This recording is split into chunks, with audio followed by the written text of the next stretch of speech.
Ow. F250. What is it? F250. One more time. F250. That's right, boys and girls. It's an F250. What are we doing to it, you're wondering? This is the Platinum car.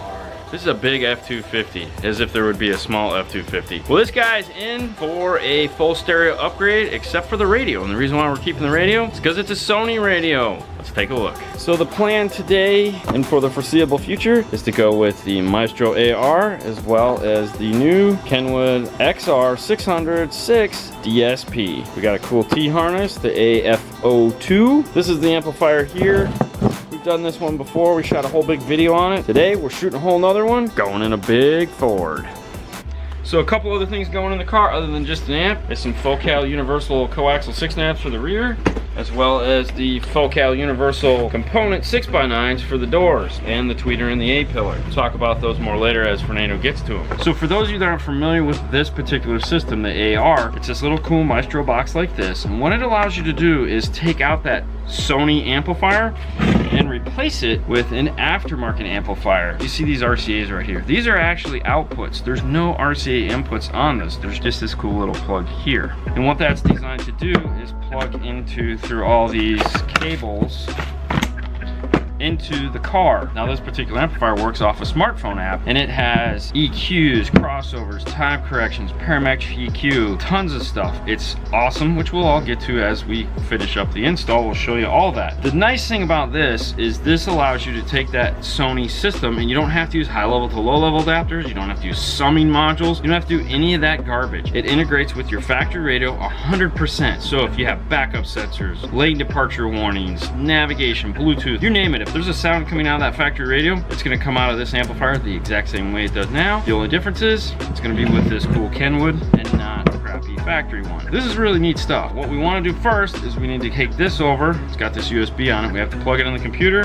We have to flash it to the serial number of this amplifier so the two talk to each other. That is one of the things about the iDatalink system that is universal. It doesn't matter if you're doing like an RR to replace the radio or you're doing an AR to replace the amplifier. You have to pair it with the product you're attaching it to, and you have to do it on a Windows machine. We're gonna go next door to the store and flash this module. So let's head over there real quick.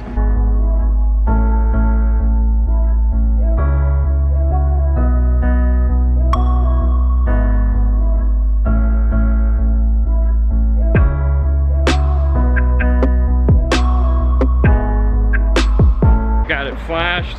Sorry I couldn't talk in there. There was a bunch of people around. Check out the other video if you guys need to step-by-step walk through. It's in a Dodge Ram. Same setting. Back in the bay. Now, make sure you print off the instruction manual like we did at the end there. Instructions are helpful. Now let's go ahead and take a look at all these parts that we have. So obviously we have the amplifier. We have our module flash right now. We can remove the USB from that. Set that aside. Instructions. We don't need that box anymore. Let's open up the F02.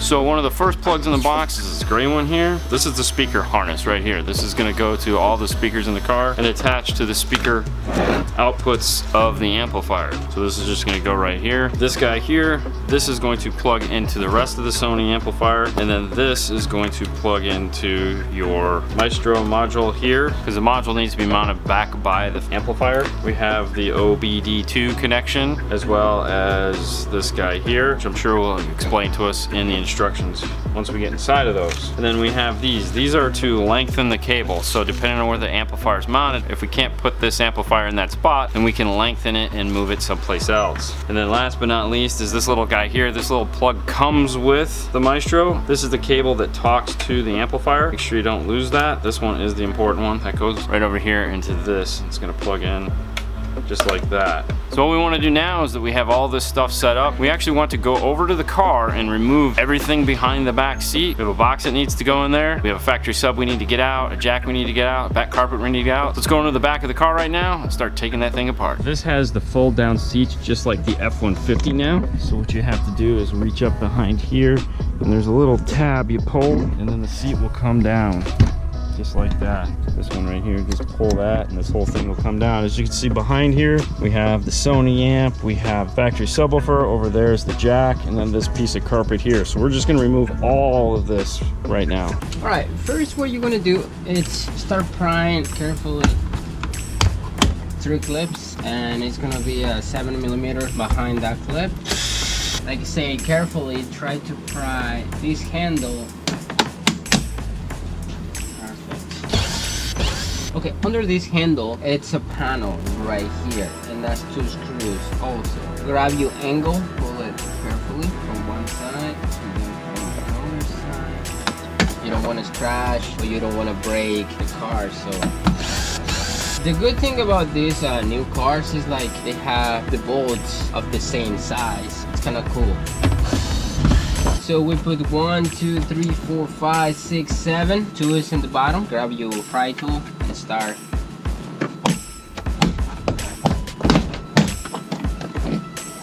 Perfect. On this side, you actually pull in 4 connections and they open and close. This one has like a little clip in the bottom side, so you just push it down, that one comes out. As soon as you pull your door out, I like to take the window switches, door lock, and the position of the seat, take it out from the panel and plug it back in into the door. You have to roll the windows up, so we don't want any light or any trouble, just to make sure.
I made 2 holes on the bracket to tie the wire so the wire is not loose when the window is up and down. Let's go to the car and mount the speaker.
so we went ahead and deadened all the area down here that didn't have factory deadening on it. Like this silver stuff is factory, and then there's some fuzzy sound deadening right here. Weird stuff. It's like carpet, but it's got butyl on the back. Made sure we did all this because we had to take that carpet out and it's not going back in. So we wanted to make sure it was deadened. And then of course we covered all the holes in the floor where the bolts were so water doesn't splash up into there. Now the reason why we had to take it all out, because we have this box here. He went ahead and ordered this and brought it with him. So 112. We're gonna go ahead and put a kicker comp RT in here, shallow mount, and then the amplifier and everything is gonna mount right here. Now what we need to do is go ahead and start getting that laid out and get the subwoofer and get this box put together.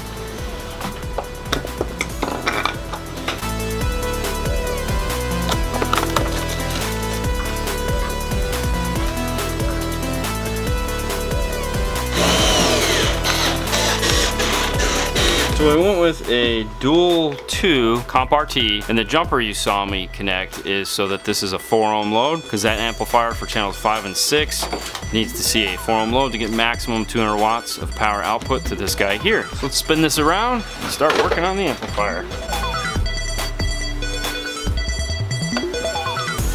So what we want to do first is just kind of plug everything in and figure out what we need, what we don't need, what goes where.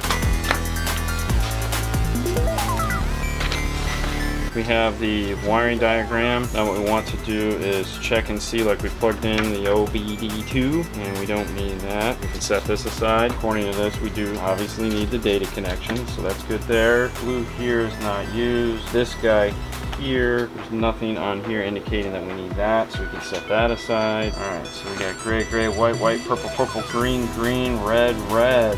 Let's check these. All right, so these are all set. Second, and turn on, not connected. All right, so we don't need this guy here. According to this, right here, and turn on, no connection. So we'll go ahead and just cap this off. Now, these are for the factory subwoofer, and we're not retaining the factory subwoofer. We know what this is. It goes out to the speakers. We don't need that quite yet. Now that we know what we need and where it's gonna go, for the most part, this is gonna sit like this. I'm gonna go ahead and cut off this factory tape and retape this harness so it doesn't look like this.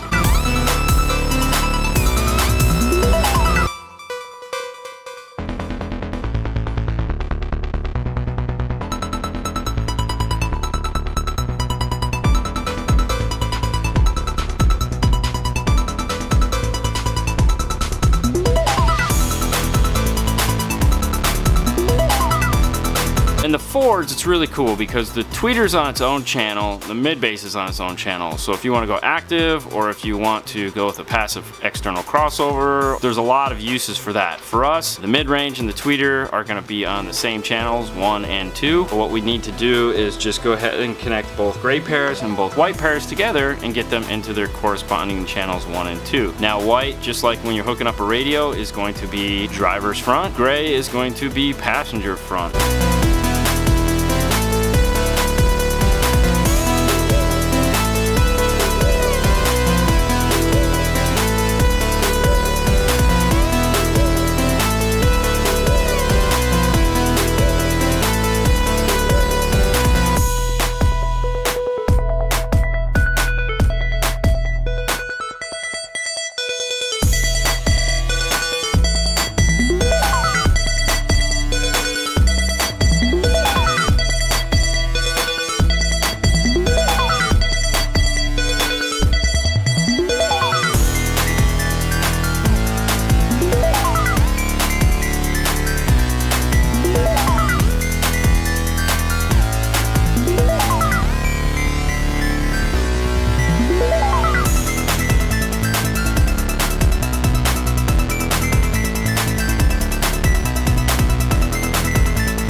wiring is done. These 3 plugs here are gonna plug into the factory Sony amps plugs. This is our power and ground. We're gonna run those, hook them up. What we want to do though is go ahead and pull this off and unplug it. This doesn't get plugged in until the very end. You can just set it aside so you don't lose it, along with the instructions.